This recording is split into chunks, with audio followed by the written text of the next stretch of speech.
God, Allah, Yahweh. These nightmarish psychopaths attain immortality without having lived. No matter what you call them, they're wrathful, slow to bless and swift to chide. They're mass murderers, psychotic bullies. They exercise the right of life and death. They destroy on a whim. And they provide a wretched example to living gods. Hitler, Stalin, Mao, Khomeini, Mussolini. Such truly grotesque pieces of work that it's a matter of some wonder that millions were persuaded not just to believe in them, but to worship them. But they did, and off they went to meet their all-too-obedient death. There is apparently nobility in pillage and genocide. There is apparently glory to be had in being turned to vapor, in dying in mud. There is glory in gangrene, in quadriplegia, in being gassed.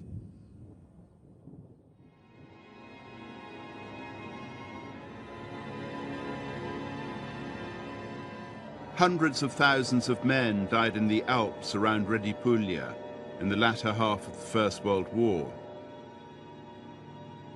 Italy's battles on its northeastern front achieved nothing save that the ethnic bodge called the Austro-Hungarian Empire collapsed, so rendering Europe fertile for the growth of yet another bout of tribalism, factionalism, sectarianism, nationalism, and the new cult of fascism.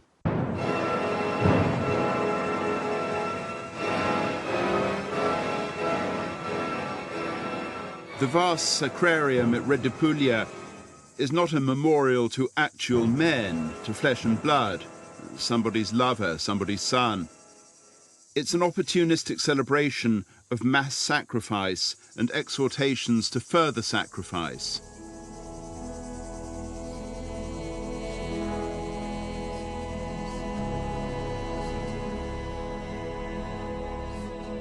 It is grossly exploitative, because the men who were reduced to bone meal and body parts in the mountains were not fascists.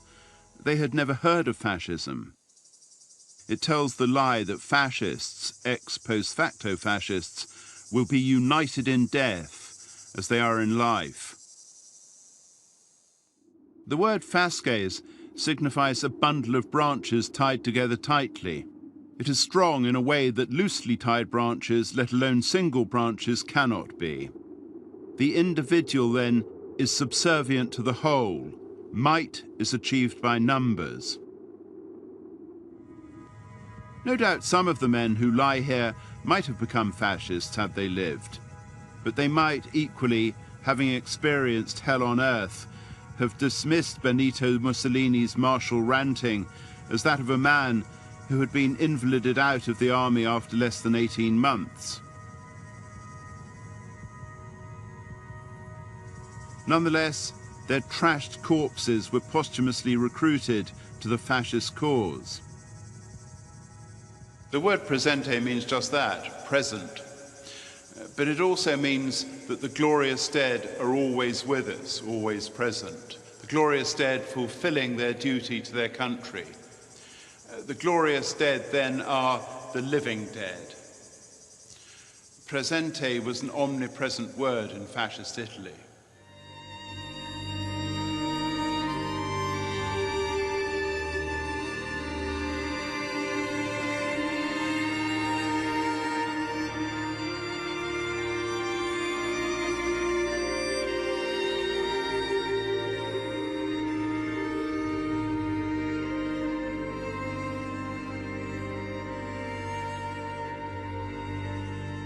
The designers, the artificers, the architect Giovanni Greppi and the sculptor Giannino Castiglione, are virtuosi of visual illusions. They employ a two-dimensional device in three dimensions. Thus the steps, the stairs, the treads, the rises, the terraces get marginally narrower as they ascend. Consequently, the vanishing point appears further away than it would if the steps were of the same width. And the Calvary is out of scale, diminutive, in order to make it too appear more distant than it actually is. The place is an exercise in disorientation. What plane are we on? Vertical and horizontal become indistinguishable. Are we still on Earth? Life and afterlife allied.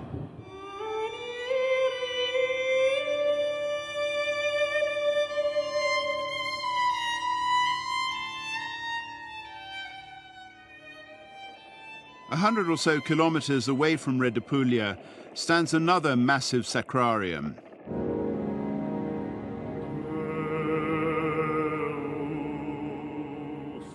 Monte Grappa is a work of a few years earlier by the same designers, Greppi and Castiglione.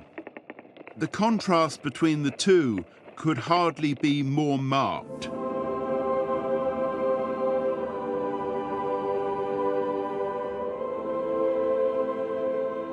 Monte Grappa is equally magnificent in another register. It is indebted to several disparate eras. It blends its thefts with sombre brio.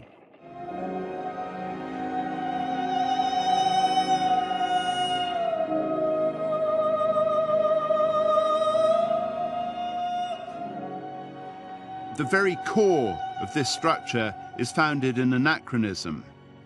The repetitive niches are blind Diocletian windows. Atypically for a Roman emperor, Diocletian was lucky enough to die in his bed. Of the 20th century's European tyrants, only Francisco Franco emulated him. His concentric form is daylight robbery from a variety of historical and prehistorical eras.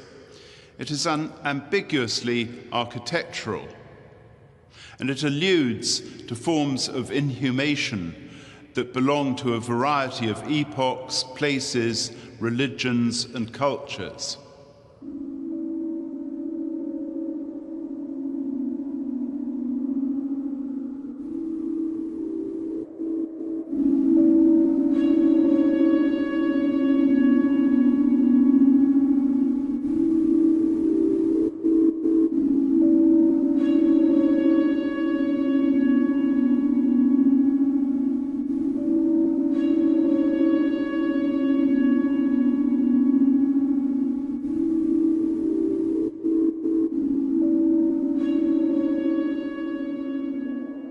Both Redipuglia and Monte Grappa are exhortations to patriotic death.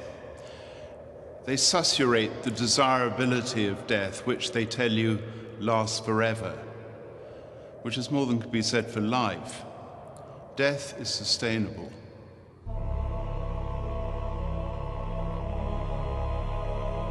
Despite their being by the same pair of artists, these two remarkable structures are remarkably disparate.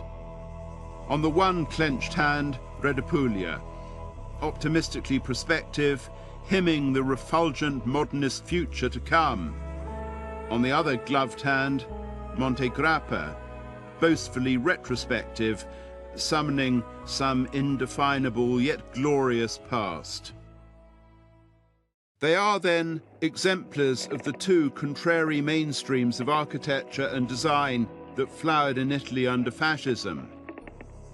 They did not displace or succeed each other. They coexisted, uncomfortably, in a state of mutual mistrust.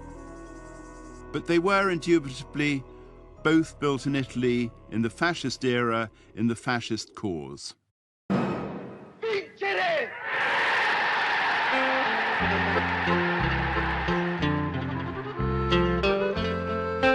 What is fascism? The response that it's a pathology of the extreme right is idle, thoughtless. Equally, the response that it's a cancer of the extreme left is idle, thoughtless. If the extreme right is a racehorse and the extreme left is a cart horse, what sort of horse is fascism? It's the sort of horse called a combine harvester, which is, of course, not a horse. It's not even an animal. It is a category error to invoke right and left in explanation of this phenomenon. Fascism exists in a world parallel to that of democracy. It does not belong to the same moral system, the same thought system. It does not exist without a hold on power. It does not function as a form of legitimate opposition. It is not part of a mocking, childish adversarial system. It is not tolerant of dissent. It is not considerate. It does not spare the rod, the noose, the axe, the firing squad. It does not balk at genocide. Not. Its attributes are, all too obviously, not positive.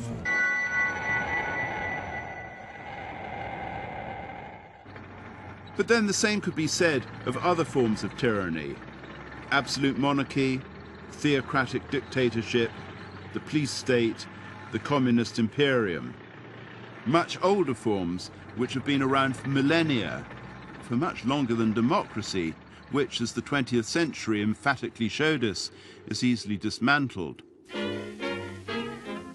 Sure, democracy may be elective dictatorship, but it is at least elective. We take it for granted at our peril, given that all politicians yearn to be dictators. Is Flams Belang fascist? Is the BNP fascist? Is Le Front National fascist? Is La Lega Nord fascist? The zealots of anti-fascism would have no hesitation in describing these paltry parties as fascist. But anti-fascism mirrors fascism, equally intolerant, equally minoritarian, equally impotent, equally anti-Semitic. This is what they do to protect the Nazis! Shame on you, BBC! Shame on you! Fascism is broadly a label to be attached to whatever anti-fascism disapproves of. Fascist. Fascist. Fascist. Fascist scum. Fascist. Crypto-fascist. The Fascist Daily Mail. Racist. Fascist. Fascist, racist, Fascistic. Fascist. Fascists. What's so wrong with being a fascist? Fascism ought to alarm us, but the word's appropriation by the mob devalues it. Atrocity is diluted, normalized. Further, fascist, both noun and adjective, have been shorn of meaning by their ubiquity. Body fascist, kitchen fascist, green fascist, mammal fascist, fascist referee, all referees, it goes without saying, are fascist, fascist Jobsworth, fascist troll, fascist MFH, fascist banker, fascist pig. And, of course, fascist dictator, an occupation fraught with risks, not least from other fascist dictators. Live dangerously. Engelbert Dollfuss, 39, shot, Vienna, 25th of July, 1934. Cornelio Codreanu, 39, garroted, Tankabesti, 29th of November, 1938. Vidkun Kvisling, 58, shot, Oslo, 24th of October, 1945. Josef Tiso, 59, hanged, Bratislava, 18th of April, 1947. Adolf Hitler, 56, suicide, Berlin, 30th of April, 1945. Ferenc Szalosy, 49, hanged, Budapest, 12th of March, 1946. Antu Pavolic, 60, shot, Madrid, 28th of December 1959. Benito Mussolini, 62, shot, Giulino de Mesegra, 28th of April 1945. Il Duce, the organ grinder himself, the combine harvester's mouth, the very embodiment of fascism, the founder. The man who, for those of you with archaic spelling, put the schism into fascism, who, all-knowing, claimed to understand the nuances of fascism's vibrant diversity. Was there any bond, save that of expediency, between Italian fascism and German National Socialism? German National Socialism may not even have been fascist at all. Mussolini was initially contemptuous of its mythologies, its homeopathic pest control, its obsessive racism, its blinding greenness, its folkish preoccupations, its Aryan Atlantis, its clairvoyant pseudoscientists. And yet, when, after his arrest in 1943, the Nazi High Command was trying to find where he was imprisoned so that he might be rescued, it turned to a group of clairvoyant pseudoscientists. Among them, Wilhelm Gutberlet. Astonishingly, Gutberlet read in the entrails that Il Duce was being held on the island of Ponza, which was indeed where he had been held till just a few days previously. When we look back to the enormities they occasioned, do the labels that we attach to these inane regimes really matter? Yes, they do. For taxonomy is founded in detail, and the devil is in the detail, all too literally. Il Duce is surely the one man who can tell us what fascism really signifies and what distinguishes it from National Socialism, the arrow cross, the cross of fire, the black shirts, the Iron Guard. But it's too late, 70 years too late to ask him.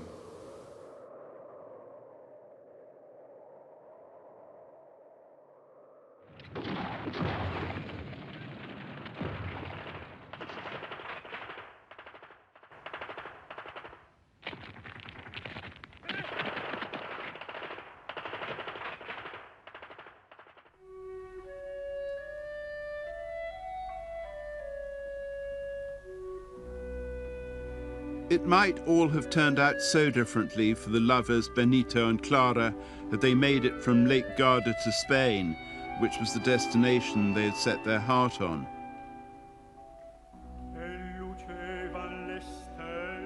They'd have whiled away their dotage in some grace and favour home grudgingly granted them by Francisco Franco, a sometime chum of sorts, a fair-weather ally, if truth be told. Benito would have fulminated at the ingratitude of the Italian people, concocted plots, dreamt of a comeback.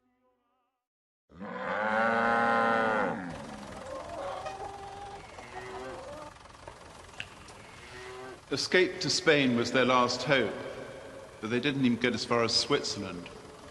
They ended up near Lake Como, in a farmyard that became an abattoir. So, maybe some other time, Benito, old son.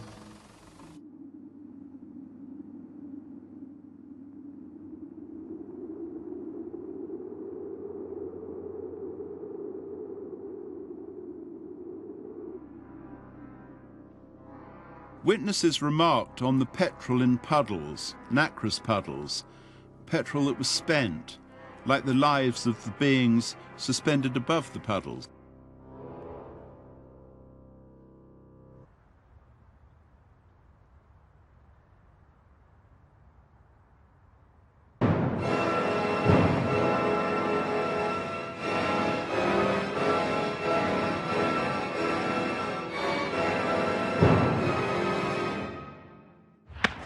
Throughout the Spanish Civil War, Franco's ultimately victorious nationalists relied on the Nazi Condor Legion and on Nazi air power, most notoriously at Guernica.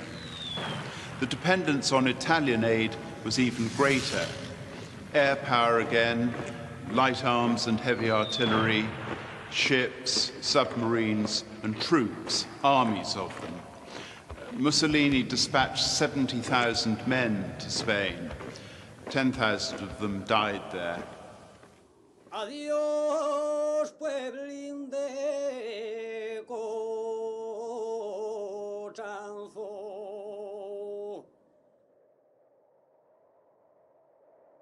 El Caudillo did not repay his debt to the Axis. There was to be no deux ut des.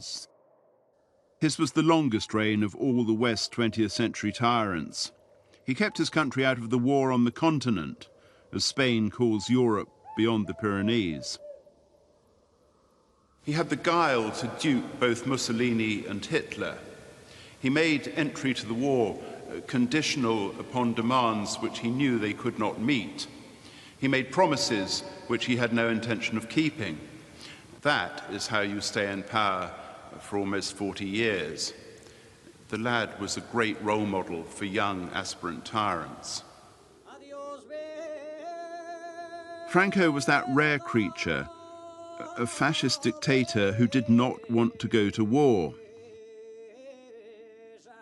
For Mussolini, such a position was unthinkable, inconceivable, maybe even incomprehensible. Empathy was not one of his characteristics.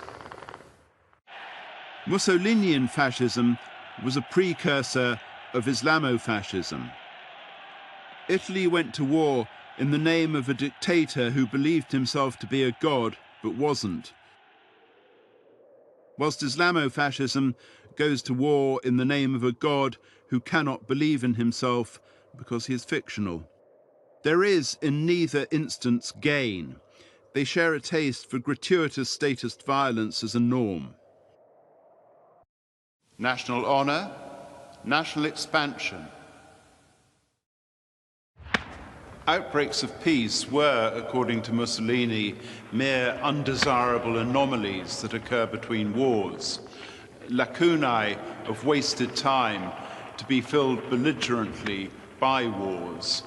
War should be perpetual, war should be never-ending. No justification is needed. War requires no cause. If a cause can be found to attach to it, well, so much the better. At various times, he considered attacking newly Nazi Germany in order to protect Dollfuss's regime in Austria and to demonstrate Italy's superiority.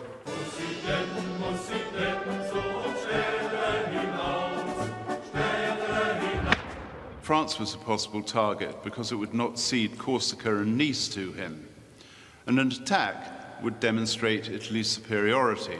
Nous refaisons le trajet simple et doux de nos premiers rendez-vous. War with Britain was briefly considered because it opposed his colonial ambitions and his desire to rule the Mediterranean, our sea, and because an attack on Britain would demonstrate Italy's superiority. Run, rabbit, run, run, run.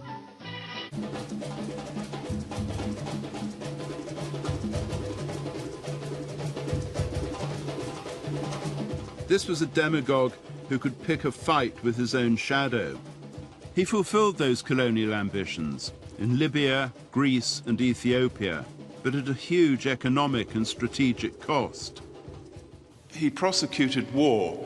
It might be said he frivolously prosecuted war in order to show off that capacity, the ability to prosecute war. For Mussolini, war was nothing more or less than the expression of ostentatious bellicosity and martial can-do. It was an end in itself. That was the nearest thing he had to an ideology.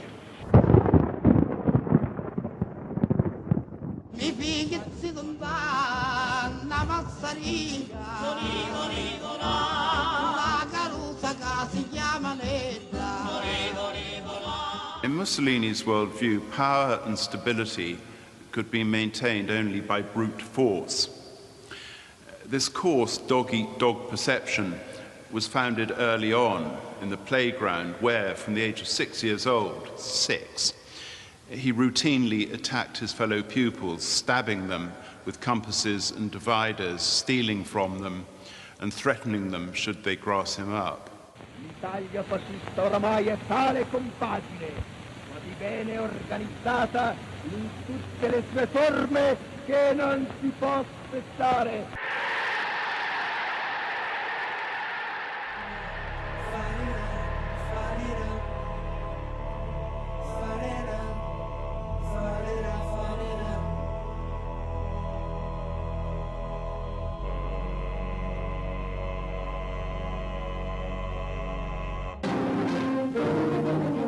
Fascism has been Mussolini's dream for 7 years. Now the March on Rome. His movement numbers 1 million members, including uniformed black shirts, and Mussolini successfully forces his leadership on the Italian king and people. He boasted of having seized power by force at the end of the much vaunted March on Rome in 1922. In fact, power was yielded to him without a struggle, and he had joined the march only intermittently for what were not yet called photo opportunities, exercises in self-aggrandizement and myth-making. How is a man to become a god if he does not proclaim himself to be a god? Other required qualities. An utter absence of irony is, of course, essential to the apprentice god. So too is the conviction, held without any corroboration save that of crawling yes men, that one is always right. Polyglot vanity is also obligatory. Overconfident of his ability to speak French and German, Mussolini refused to have interpreters in attendance at his meetings with Hitler, Laval, Goering, and so on. Consequently, he failed to understand much of the small print. Then there is the laughably pompous practice of referring to oneself in the third person. That, anyway, is what Jonathan Meades has concluded. Above all, the tyro god must cultivate the willingness to treat humans, who are, of course, non-gods, with contempt, as assets disposable as disposable tissues to be used as cannon fodder and guinea pigs to sate vanity, as expendable entities of negative value who deserve only extinction. Or treat them as reproductive machines.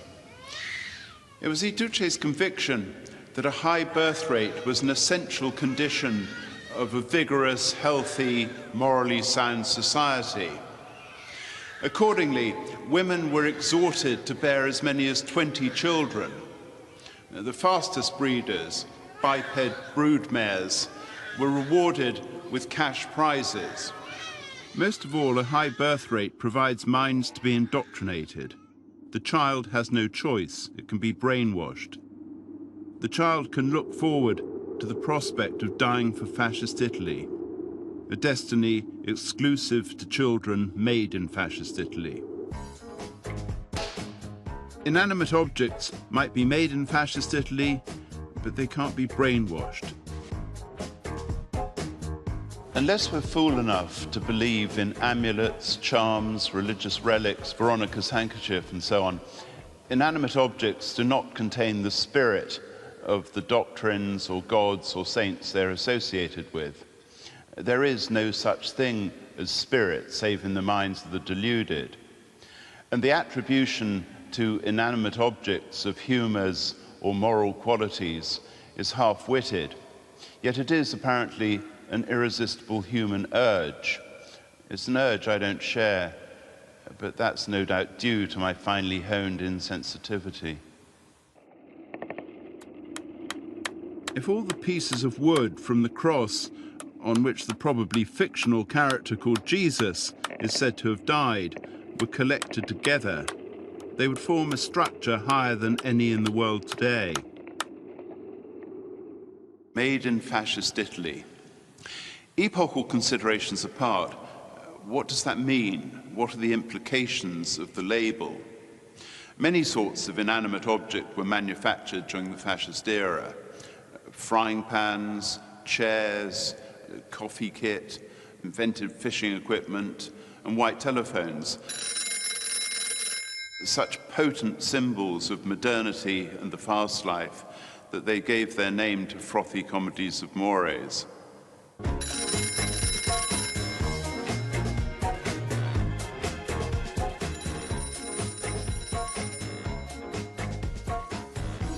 Dishes such as sartù and sfumato and frico were made in fascist Italy. Can rice be fascist? Can bechamel? Mussolini himself gives us little indication that these dishes did not form part of his diet. He had worrying tastes. This was a man who necked up to 4 litres of milk per day. Was there ever a greater sign of anti-gastronomic depravity? We surely all know that milk is poison unless it's turned into cheese. Fiats were manufactured throughout the fascist era, so were Olivetti's. Can a car represent fascism? Can a car be fascist? Fiats were manufactured according to processes devised in the United States by Henry Ford, an anti-Semite and the author of The International Jew. It's worth noting that Mussolini's fascism was not anti-Semitic till he came under the influence of Hitler in the late 1930s. It was a form of hatred that had astonishingly evaded him. Here are 2 cars from the beginning of that decade. It's obvious which the fascist car is. Can a typewriter be fascist? Can it be, and this is different, emblematic of fascism? A typewriter can, of course, produce letters which add up to the words that form the slogans which were fascist dicta.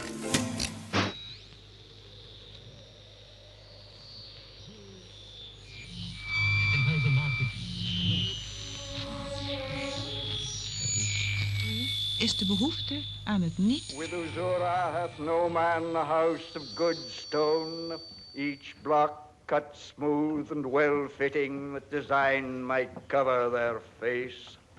With usura hath no man a painted paradise on his church wall. A radio can receive a station broadcasting Ezra Pound's rants against the Gombeen men of the usurocracy. Does that make it a fascist radio, or simply a boringly tuned one? Is it just that these disparate objects were manufactured during Mussolini's dictatorship and are associable with fascism simply by calendrical chance? I'm asking the question. I don't know the answer. The 2 predominant schools or idioms of architecture that infected Italy during Mussolini's long tenure, exemplified by Redipuglia and Monte Grappa, the cautiously futuristic and the revivalist, might both claim to be truly fascist. But that is a handle that can be unthinkingly attached to any object. Buildings occupy a singular niche in this conundrum of ascription, classification, and significance. Unlike cars, typewriters, cups, and so on, they are potentially multi-purpose. They are capable of possessing a flexibility which their architect can hardly have foreseen.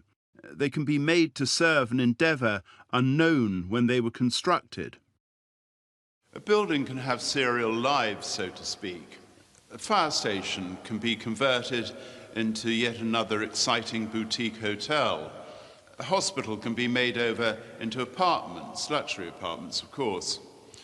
A site of ritual can be deconsecrated as a site of recreation. When the Reconquista brought civilization back to Spain, the Cordoba Mosque became a cathedral. The original purpose is obliterated. In time, it'll be forgotten. In time, the buildings made in fascist Italy will be purged of their fascist links.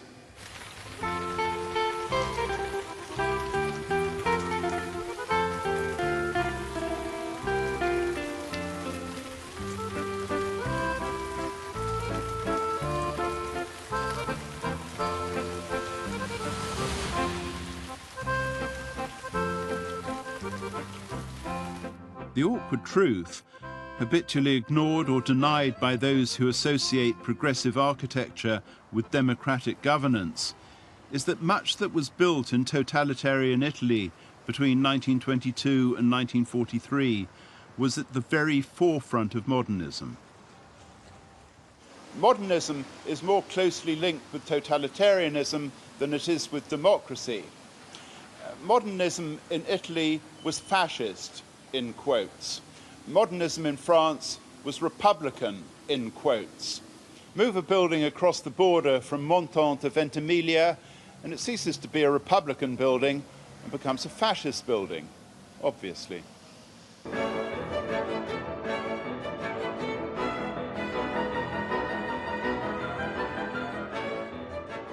There was little in Italy that could not have been found in France, or in Belgium, or Sweden, or Finland, Holland, or in Russia during the constructivist period which ended in 1932.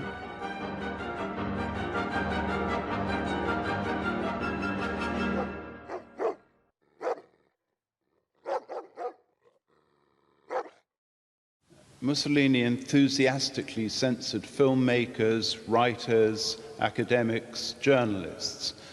The only journalists he approved of were in what might be called the Alistair Campbell tradition of toadying and bullying and spouting propaganda. However, unlike Stalin and Hitler, he did not, up to the late 30s, exercise aesthetic control over building. To adapt a Marxist term, there was no attempt at architectural hegemony until he cravenly bowed to pressure from Hitler, who declared that the Roman state had been resurrected.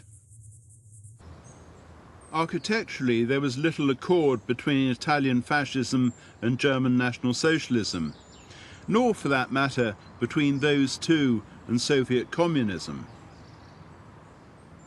The position held by, among others, the exiled Italian writer Bruno Rizzi, that whatever ideologies they claimed to profess, they were near identical in their bureaucratic collectivism, is given the lie by their very different buildings.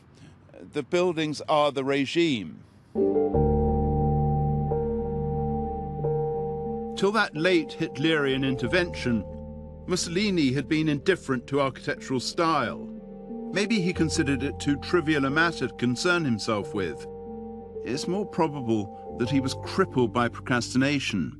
He could discern virtues in both modernism and revivalism.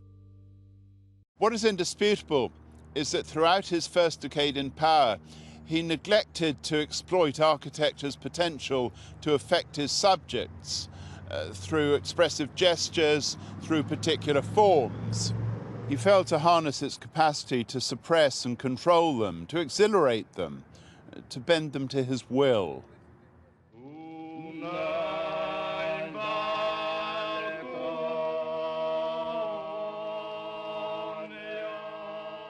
Mussolini's architectural priorities had been different. It was to direct what types of building were made irrespective of style.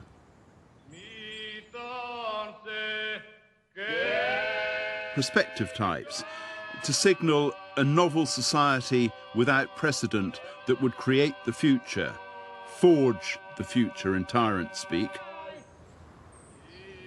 Retrospective types, for a traditional society with roots that stretch deep down into Italian soil. A dictator can have his cake and eat it. Let's build. Let's build lots, volume, quantity, bulk. Let's build. Think of the jobs created. Think of the infrastructure that you can eat your lunch off. Think of the impression on foreign visitors. Wow. Think of the showcase of indigenous talent. Think of the boost to the collective amour-propre. Think most of all of the relieving massage that heightens the leader's self-esteem. No, not him. Think New Labour. Think of the great harbinger of peace, our former Duce Tonio Blair, and the blistering intensity of the reflected glory which has turned him orange. So long as it was productive, Mussolini was happy to preside over an architectural and constructional establishment that was stylistically riven. He no more knew what the architecture of fascism should be than he knew what fascism was. Every time he was asked to define it, he gave a different reply. His inconsistency was a pathology, or maybe it was a strategy. Fascism is a super-relativist movement.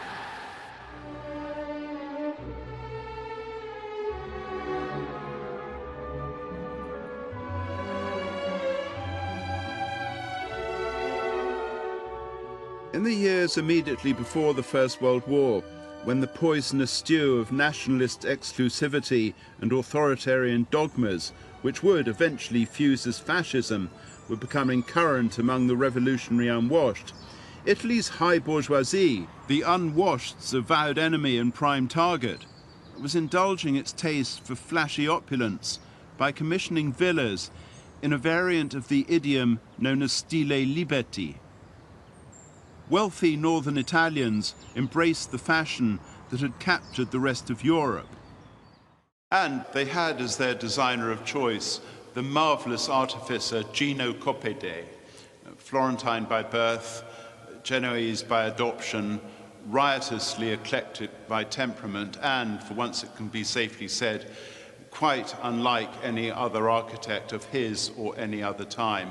He was the undisputed master of more is more. Ma quella faccia un po' così, quell'espressione un po' così che abbiamo noi prima di andare a Genova. E ogni volta ci chiediamo se quel posto dove andiamo non ci inghiotta e non torniamo più. Genoa was, at that point, the most thriving of Italian cities. It was here and along the Ligurian littoral that he made his name with an astounding series of picturesque villas whose appropriateness to their surrounds is total. Genova per noi, che stiamo in fondo alla campagna. Genoa is an exceptionally hilly city of buildings recklessly piled on top of each other. The Castello Mackenzie, the first of several such buildings that Coppede was to design in the city, exploits the precipitous topography. The immensely tall perforated tower looks frighteningly precarious. It may teeter and fall. It pretends to include fragments of other buildings. It gives the impression of having been built in different stages, in different eras, in different styles. Like all great artists, Coppede stole and transformed, and he seldom bothered to cover his tracks.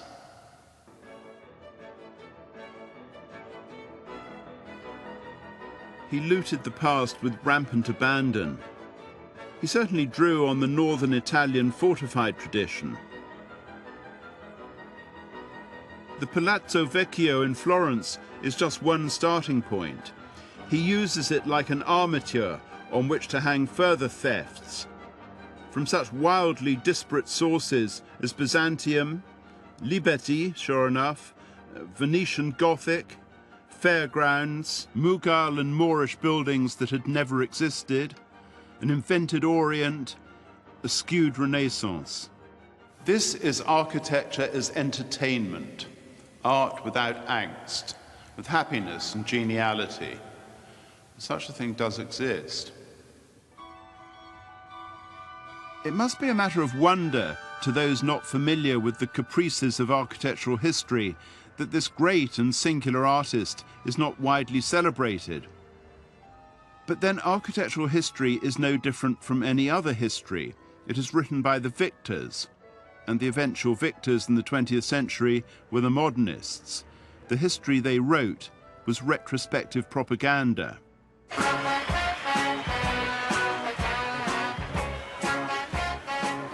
You never know when it'll happen, and it happens rarely, once or twice in a lifetime. A coup de foudre, love at first sight, fright at first sight too. I was in a street market in Genoa in 1982. Every stall was blasting out that summer's hit, Gino by Dexys, their tribute to Signor Coppede. My eye was drawn to some plates, cheap, plastic, representations of animals. So far so banal, but with inbuilt craquelure. They had been aged. The corniness was epic and hilarious. I bought half a dozen, then turned round to a sight that first astonished me, then sent some freezing pulse to the base of my spine. The building I was facing was fantastical, a hothouse. Victor Hugo wrote of the Renaissance's magnificent decadence. This went further. It was as voluptuous as a flesh-eating orchid, frightening, sinister.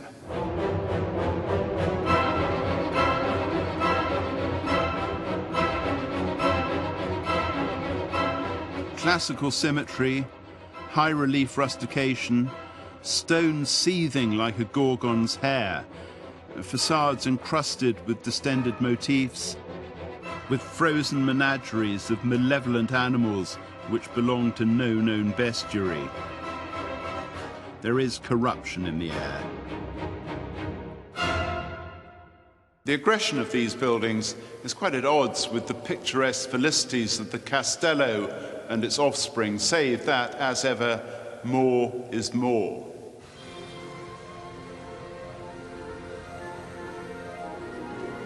In his last work, unfinished at the time of his death, 5 years after Mussolini came to power, Coppede combined these two apparently irreconcilable styles. They don't fuse, they collide. The Quartiere Coppede, as it came to be known, is the wholly astonishing aftermath of an apparently beneficent accident. What on earth is that? How in heaven's name did that get up there? What's that doing? What's it for? Why? And so on.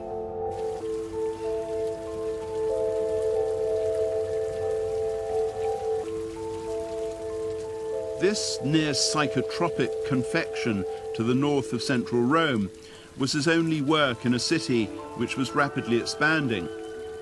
The country was being rebalanced, demographically, topographically.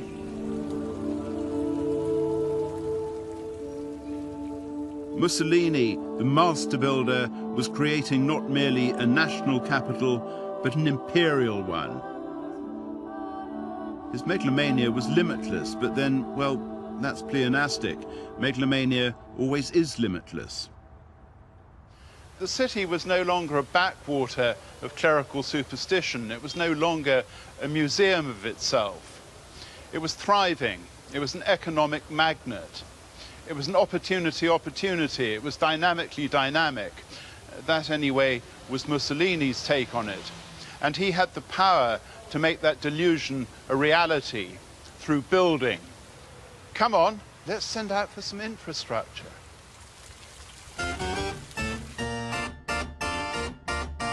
That's what autocrats do. And so, for that matter, do the presidents, chancellors and prime ministers of elective dictatorships. How they'd love to be real dictators. Look busy. Coppede is as close as you can get to inimitable, but that never deterred anyone.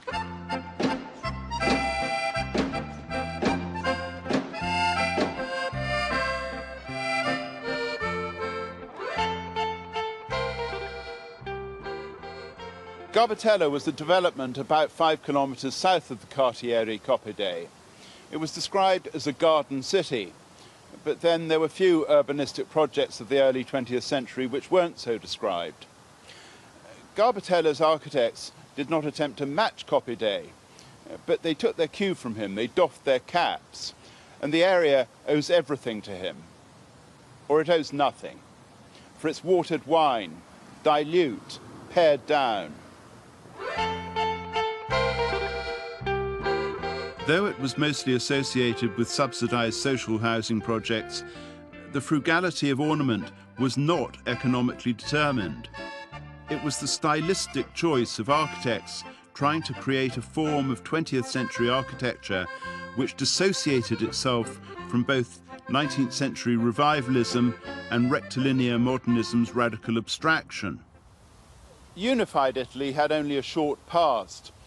This was an attempt to define a national architecture, a romantic peasant unifying glue.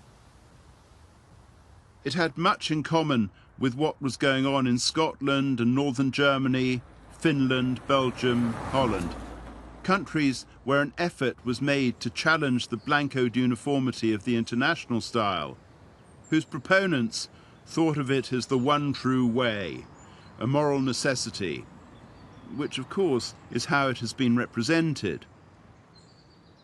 The Whig interpretation of architectural history. The silly architectural historian Siegfried Guddian said of the 1920s, one had to start from scratch. Had to? Really? The architect of this building, Paolo Mezzanotte, evidently thought otherwise.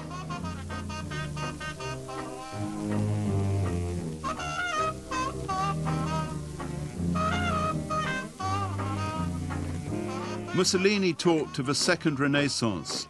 He talked of a new Augustan age.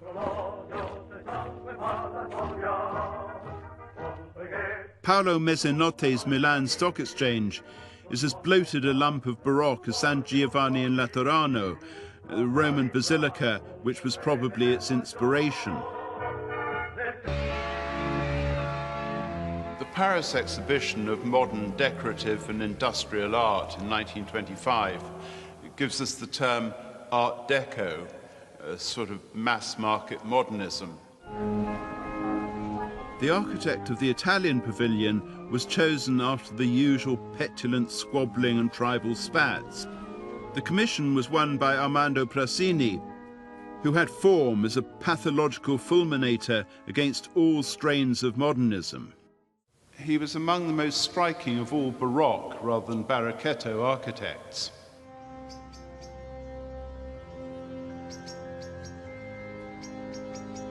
His evocation of imperial Rome was not a copy of a particular building, but something which might have come from the imagination of an imagined designer of the Baroque evoking imperial Rome. The more he built, the more ambitious Prasini became.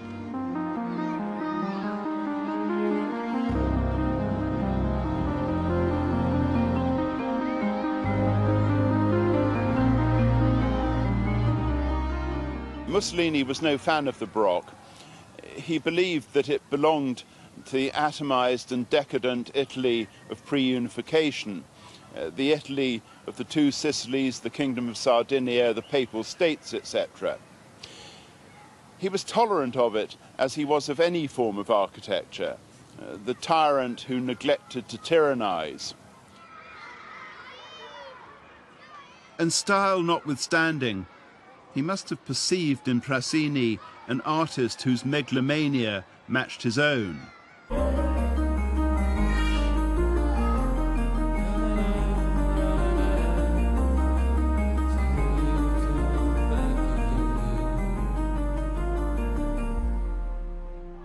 This mind-boggling group of buildings was initially intended as an orphanage for small girls, a use which Robert Venturi, with admirable understatement, described as questionable. Today it houses various schools. The place's startling grandeur remains undiminished, even though its numerous spires were reckoned unsafe and taken down in the early 1970s. Its being slightly ruinous increases its appeal, at least it does to my eye. It takes quite a feat of temporal concentration to accept that those spires were only 30 years old and that the building wasn't finished till 1943, the year of Mussolini's downfall. Not quite credible. The sheer size is difficult to take in, and combined with the labyrinthine plan, all 45-degree angles and repetitive diagonals, it's all but incomprehensible, illegible. Even though it's symmetrical, its unpredictability is total. It might have been improvised.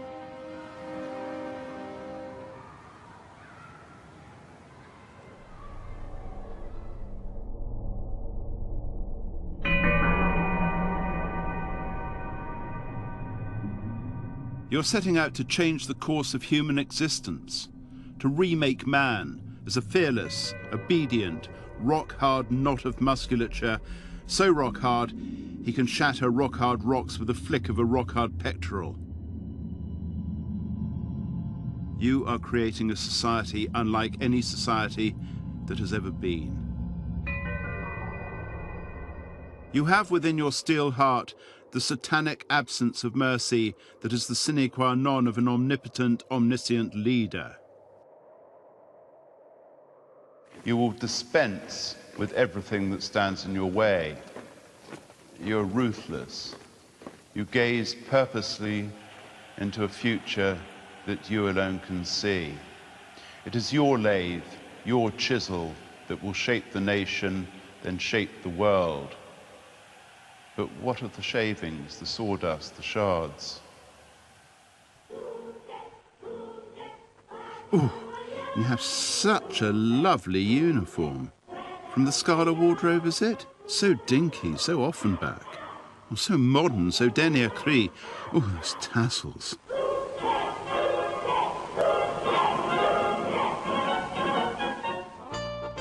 Sono Julian. Questo è il mio amico Sandy.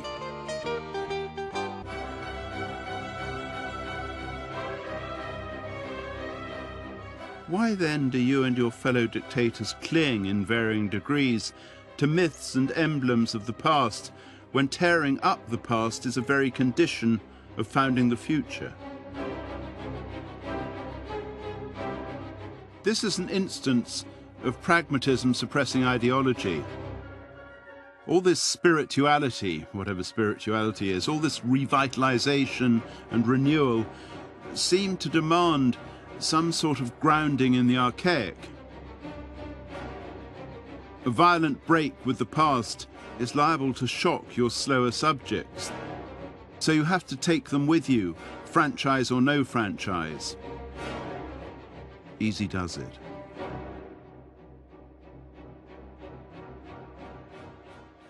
Technological means are neutral, inanimate. They do not determine the uses they're put to. Man does. Even artificial intelligences have to be prepped by man. And artificial intelligences are not necessarily high IQ. They can't answer back when commanded to perform morally dubious or even unquestionably wicked tasks. These abuses are secret, hidden. The perpetrator does not advertise his enormities. The populace is kept in the dark. The mendacious banality of propaganda sees to that. Alt Schertel, the author of A Study of Flagellation, a mere 12 volumes, an occultist and an early enthusiast for Hitler, wrote, "He who does not carry demonic seeds within him will never give birth to a new world." Again, the much-needed demonic seeds are secret, hidden. It is the overt, supposedly progressive, perhaps genuinely progressive, results of technology which are made ostentatiously public and which the public is invited to believe it has a share in. The circuses, the airfields, the gravity-defying feats of infrastructure, the kilometre upon kilometre of autostrada in a nation in which only 2% of the population owned a car in the mid-30s. They are not secret, not hidden, but broadcast as evidence of the remade world's emergence. They are new.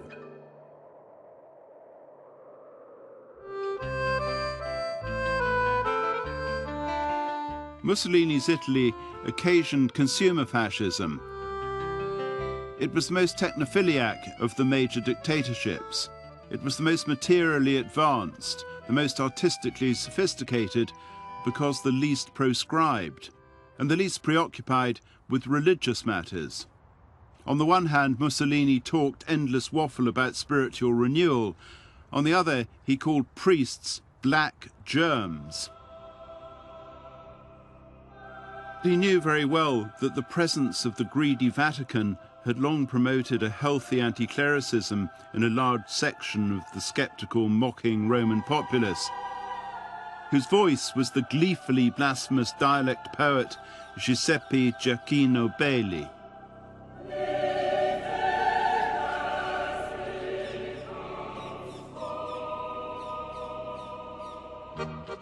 Mary, eating soup for lunch, was still a virgin, just.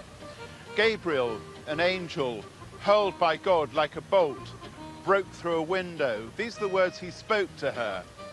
You are up the duff, you're in the club. You really must believe me. I'm here on God's say-so.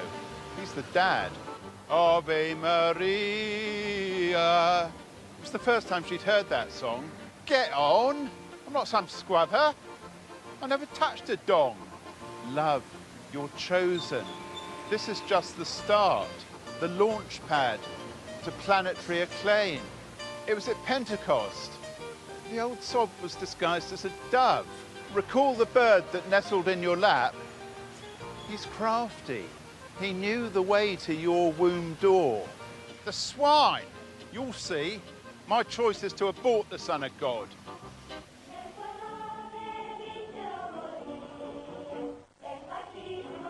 Mussolini had the desire, but not the aptitude, the thankfully rare aptitude, for turning himself into a living god to the extent that Hitler and Stalin did in nations whose people were more credulous and more pathetically susceptible to the idea of the great man, the strong leader. It was a question of degree rather than of kind. As a living god, he was stalled on the lower slopes of Olympus. He never was best in show. Not that his lack of aptitude prevented him trying. The extraordinary Lady Houston, a tireless horizontal who became one of the richest women in Britain and an avid funder of anti-communist causes, owned a Belgian griffon, which she called Benito, in honor of her hero. Within less than 3 years of his attaining power, his childhood home in Redipuglia had been turned into a place of pilgrimage. The two big dates in the calendar commemorated the day of his birth, on July the 29th, 1883, and his so-called March on Rome, which brought him to power in October 1922.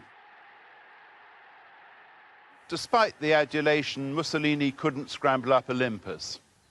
He remained resolutely human, ridiculously human, a thuggish, strutting cockerel, a blustering Ruritanian with a taste for the most preposterous opera bouffe uniforms, posing as a dictator. It prompts the question, were his demonic seeds insufficiently demonic for a real dictator? Was there a crucial lack? Was he a demonic seed short of the full satanic sack? Is that why he was a dictator who failed to dictate? One of the unintended consequences of his torpid laissez-faire was an architecture of exceptional plurality, of many materials, of many forms.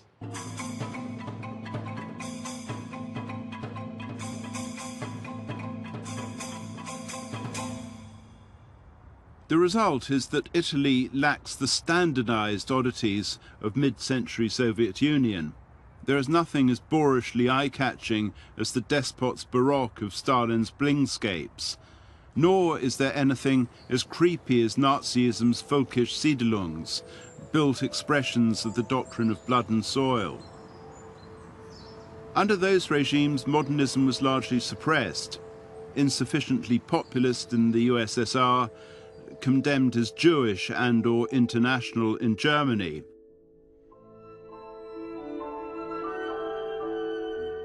The situation in Italy could not have been less kindred.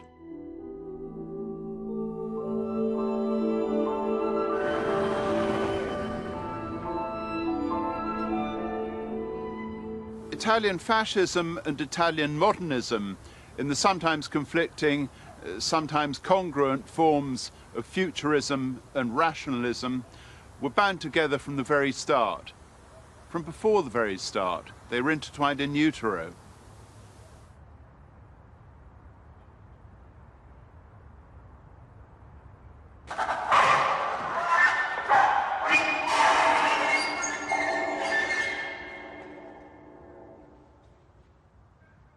The Futurists were a belligerent crew. They comprised one of those things called a movement, an art movement, which happens at the far end of the intestinal tract. Like the proto-fascists they were, they understood that there was strength in numbers. Numbers disguise mediocrity. Numbers cover up the underachievers. They had rules. They had manifestos. Of course they had manifestos.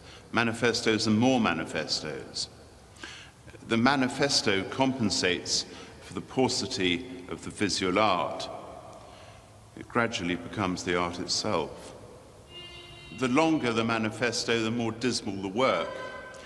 The artless drivel called conceptualism ultimately derives from the manifesto. Manifesto turns out to be an anagram of "I am a no-hoped dork who knows a curator or two and prays not to get found out, but can't write and can't paint."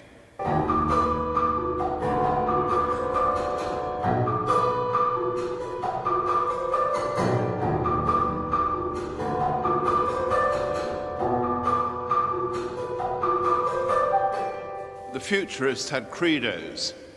They had a cookbook full of silly ideas, food sculpture, originality, which of course has no place in the kitchen, trout wrapped in liver, lamb with lion sauce, such silly ideas that they have of course all been adopted.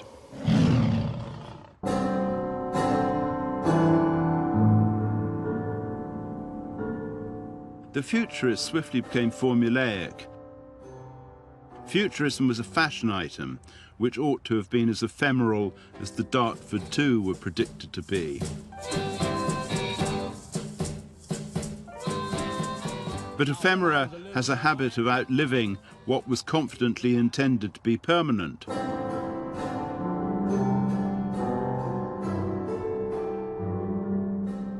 But which just vanished. The poet, agitator, and author of the cookbook, Filippo Marinetti, was a 34-year-old adolescent when he described Rome as a pustulating sore.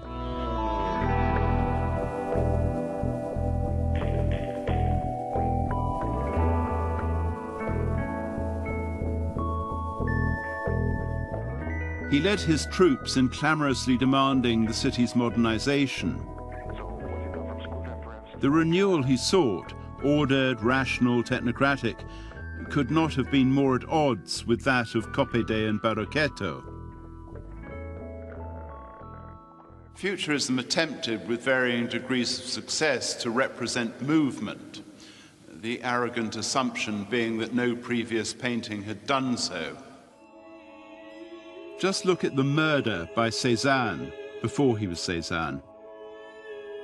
But a painting, unlike prose or film or music, is a static medium, no matter how frantically restless its subject.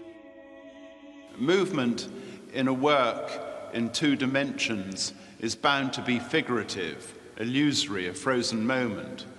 The same goes for movement in buildings.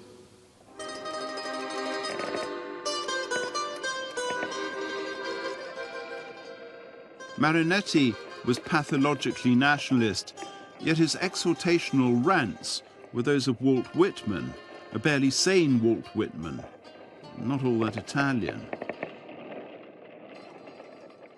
We will sing of great mobs eager for work, eager for joy, eager for riots. We will sing of the nightly clamour of arsenals, of teeming shipyards ablaze with the electric moon's blinding light.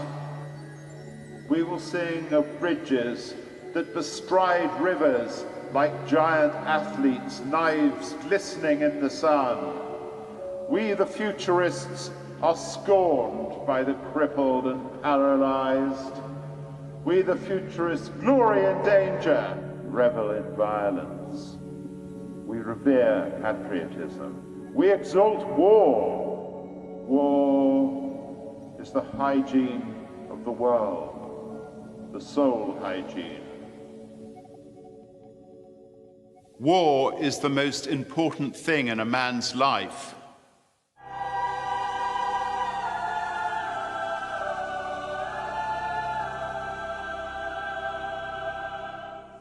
The world was to be cleansed. We've heard that one before and since.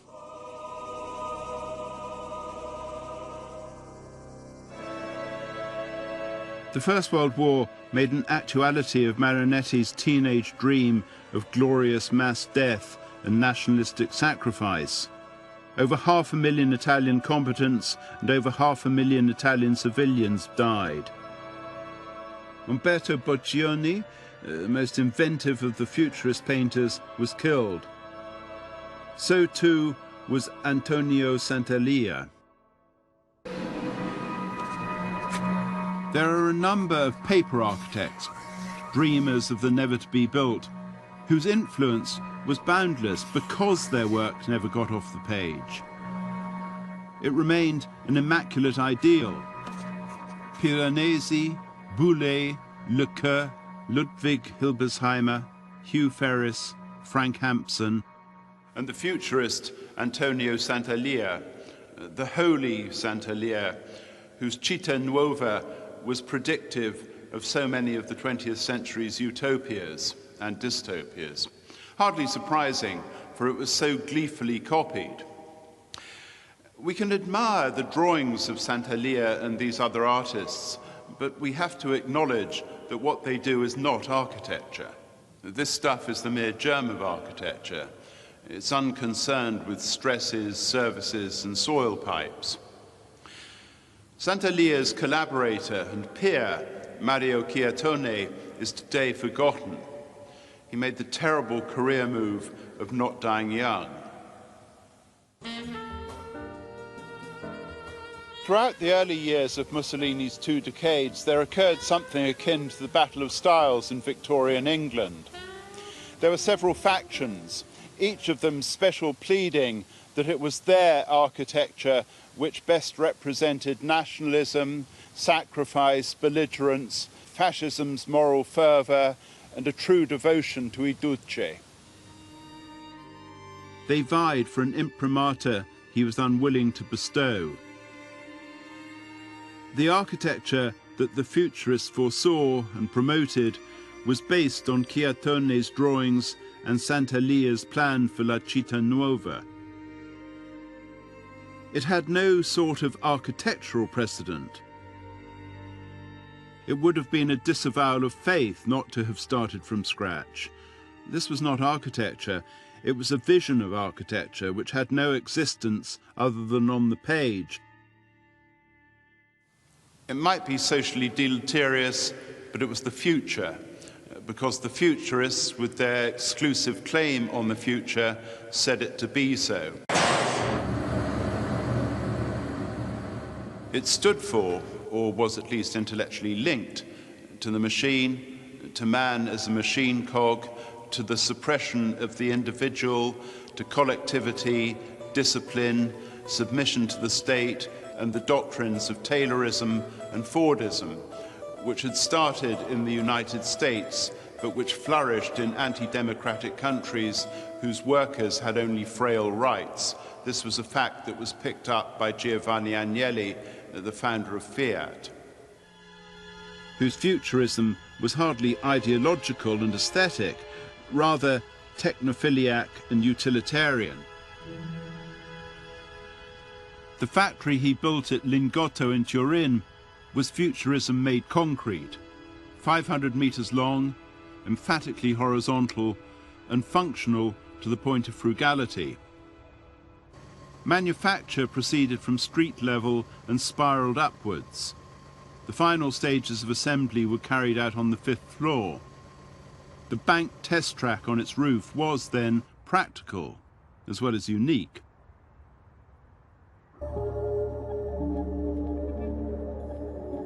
It was internationally famous within months of its opening. It showed how far ahead of the game Italy was. This was the most advanced factory in Europe. Advanced? Its owner founded a dynasty, ill-starred as they so often are. His grandson deservedly became world famous for wearing his watch over his shirt cuff.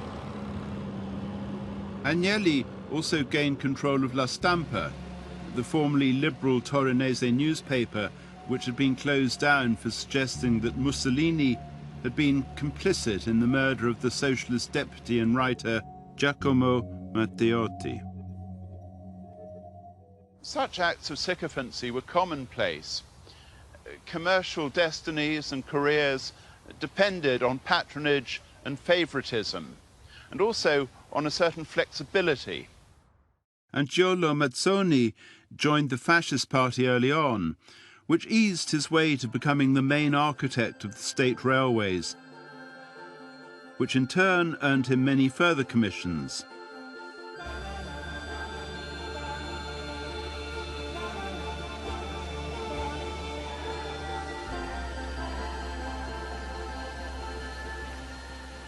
He also had connections to the second wave of Futurism, but was willing to work in whatever style his patrons demanded.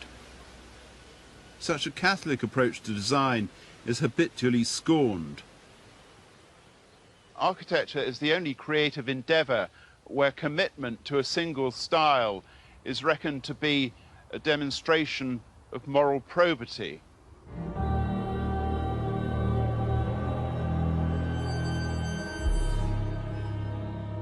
The second wave of Futurism produced a sort of painting and photography preoccupied with flight.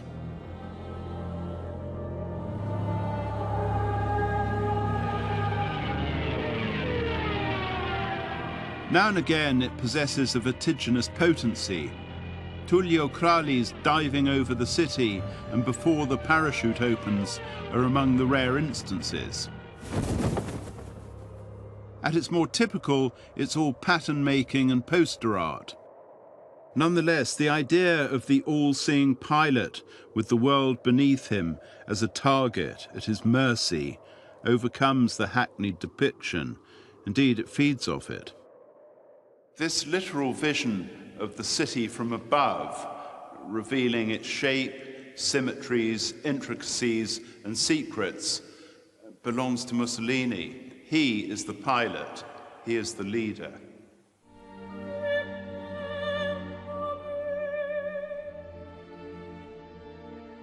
Again, it was a spur to architectural creation, an encouragement to architectural impersonality and grandiosity. Seeing the earth from thousands of meters above is a lesson in its puniness. There is so much space to fill with buildings of the new age, with grand boulevards and squares and half-moon crescents. What ought those squares to look like at ground level? That, after all, is where the little people will get to see them.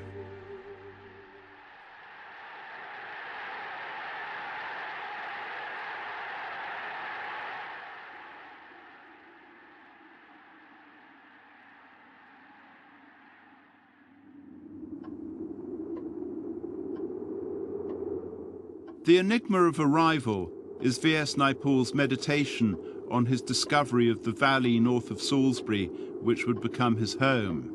The title was stolen from a painting by the peripatetic Giorgio de Chirico. There are congruences of mood between book and painting, isolation, ambiguity, above all, the presentiment that once you have arrived, all that awaits you is death.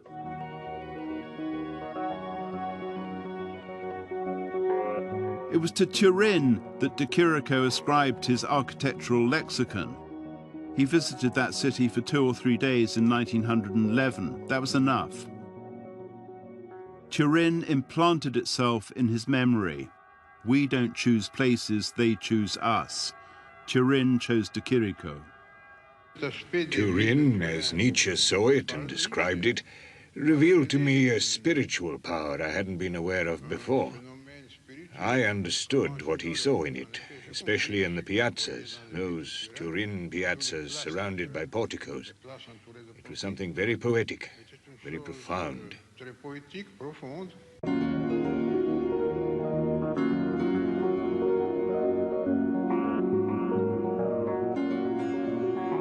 His lexicon is severely straitened. Blank walls, mute apertures, round-arched arcades, classical motifs, ruined statuary, obelisks. It's all elemental, pared down, primitive. Interior and exterior allied. Indeed, the very notion of separate spaces dissolves. Nothing seems complete. Scale is mocked. Shadows tell different times in a realm where there is no time, where the source of light is a mystery, where the sun appears to shine from opposing directions. De Chirico's desolate urban fragments are places from which there is no escape. The rare figures are frozen, or mutilated, or faceless. They wear shrouds from the sepulchre. What he paints is a dream of death, a dream of the city of the dead.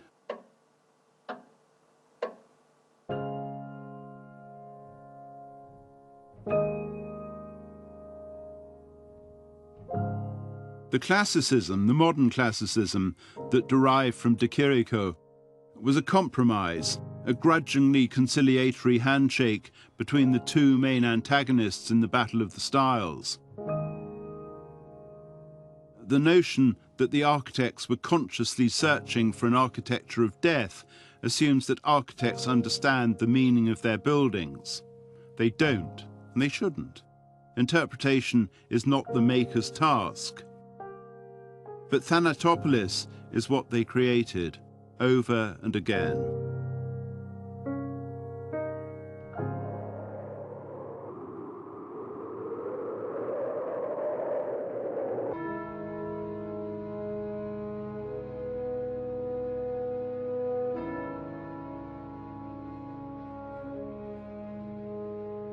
Éluère is the set piece of Mussolini's reign, the site of an international exhibition that was never to be. It was scheduled for 1942, the 20th anniversary of Italian fascist government. Events intervened. Within a year of its completion, fascism was defeated. Mussolini was a near powerless Nazi puppet.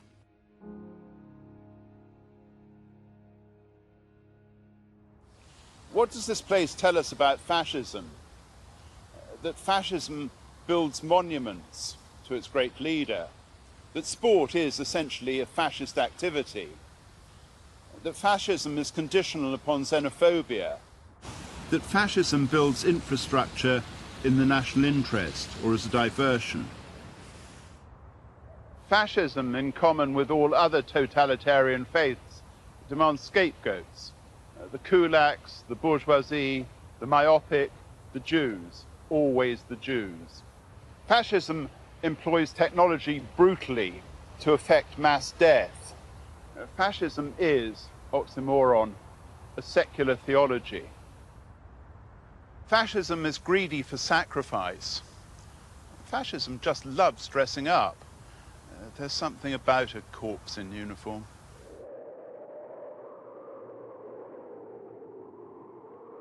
That fascism is a death wish, kill and be killed. That fascism is a belief system whose paramount creed is that the most important event in your life is your death.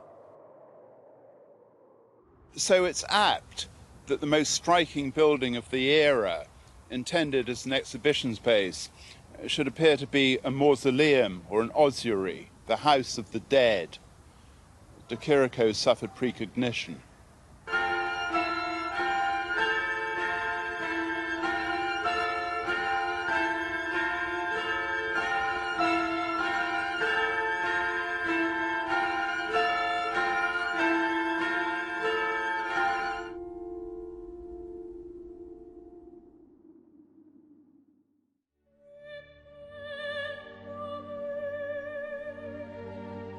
Post-1945, both parts of Germany abandoned the architecture associated with Nazism.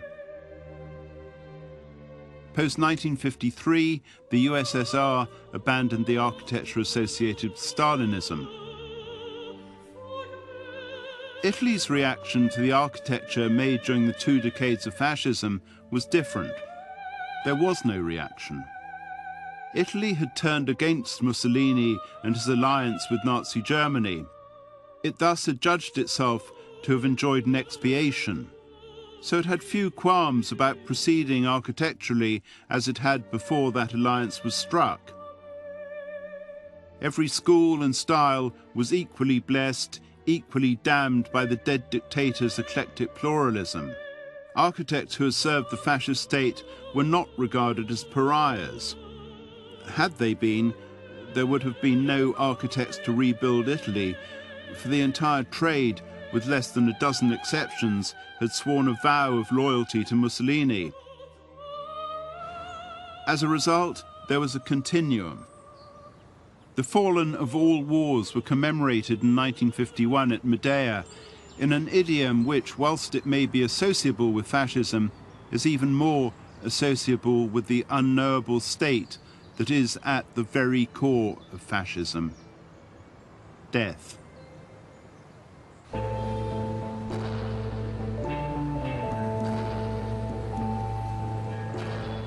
Things come round. Aldo Rossi, Fernand Pouillon, Ricardo Bofill, David Chipperfield. They're not fascist, but each has had an inkling of mortality. Rossi's actual ossuary at Modena was built 35 years after the defeat of fascism. But fascism never dies, nor does death. Both are perpetual. Fascism and death fuse. Here is the temple of the rapture cult, the myriad raiments of Thanatos, whose truth and reconciliation ethically saw spar rub and enforcement-grade nuclear butter pamper a sure, calm ride to the other side. Good night. No, best night of your life.